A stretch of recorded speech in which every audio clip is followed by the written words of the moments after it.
Before we begin coding anything, it's important to understand the various resources made available to us by WordPress. In this lecture, I'm going to break down each resource provided by WordPress. You can follow along with me by checking out the links in the resource section of this lecture. If we were to search for WordPress, you'll come across two sites, which are WordPress.com and WordPress.org. Even though they have similar domain names, you should be aware that there is a huge difference between the two. The .com domain is a hosting platform for WordPress that is supported by a private company. I'll talk more about that company in just a moment.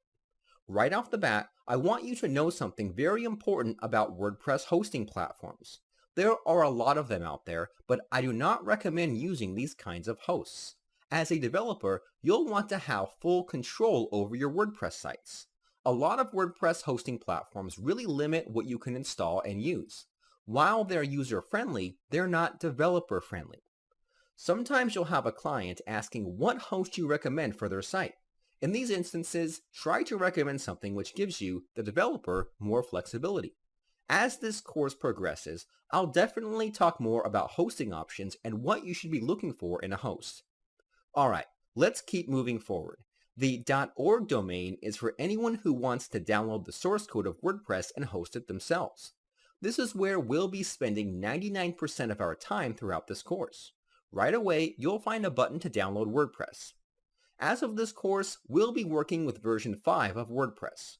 Download WordPress now, as we'll be installing it on our machines in a future lecture. Don't worry if you see a higher version of WordPress. All code we write will be compatible with future and past versions of WordPress. Throughout this course, you'll find that features from versions as old as 1.5 are still supported and used. Let's explore this site a little more. Under Support, click Documentation. Here you'll find information about WordPress and its features. You'll notice that we're in something called the Codex. That's just a fancy word WordPress uses to call its own documentation. Back in the early days, WordPress used the Codex for everything, from code examples to simple explanations about the user system. However, as WordPress grew, the development team realized that mixing this information was not a good idea. So they took all the resources related to coding themes and plugins into its own site. In the URL bar, change the word codex to developer. Remove anything after the domain extension. Here you'll find resources strictly related to developers. Throughout this course, we'll be switching between the Codex and developer resources. From time to time, you'll find that the Codex resource contains code. This is because the WordPress team hasn't fully transitioned all the code examples from the Codex to the developer site. It's currently a work in progress. One of the great things about the site is that it is dynamically generated. The WordPress team has made it so that this site will scan all the code in WordPress to help generate the documentation. This way, the site is always kept up to date. Let's explore how to use this site very quickly. Right off the bat, you'll be provided with links to 4 different sections. A section for developing themes, plugins, and applications. This last section is actually new, which provides information on how to use the WordPress CLI. We'll be exploring all of these as the course progresses. All these sections are only guides. If you want to look up a function or class, then you need to scroll down and click the Code Reference link. You'll be taken to a search page where you can look up functions, hooks, classes, and methods. We haven't gone over hooks, so I don't expect you to know what that is. Let's ignore that for now. Right below this, you'll find that WordPress documents all the latest code added to the WordPress core. This is a really great way to check out what functions are added. On the right, you'll find all the APIs available. We'll be exploring most of these throughout the course. Let's take a look at how to search for code. I don't expect you to follow along.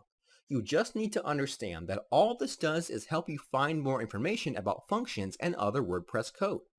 By the end of this course, you'll be more than comfortable using this tool.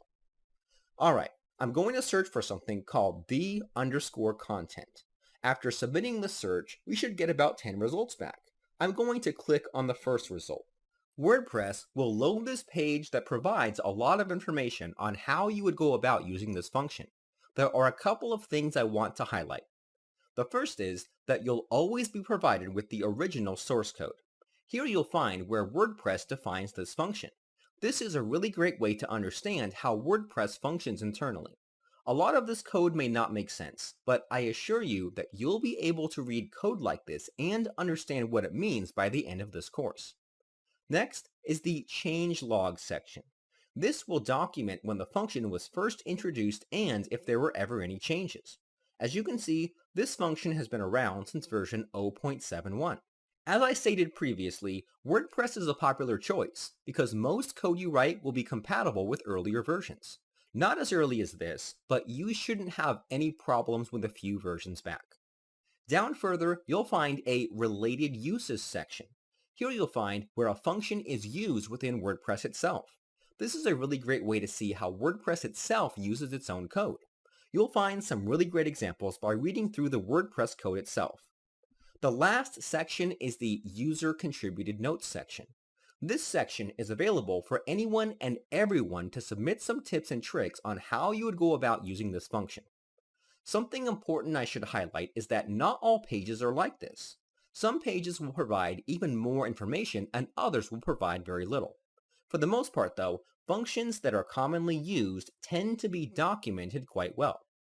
I know this is a lot of resources to take in, but I promise you we will definitely be going over how to use both of these resources to your advantage. To reiterate, the codex is where you'll find information on WordPress and all its features. The information presented here is user-friendly. The developer site provides information related to the code of WordPress. A lot of this information is technical and aimed at developers. Before I finish things off, let's explore the site Automattic.com.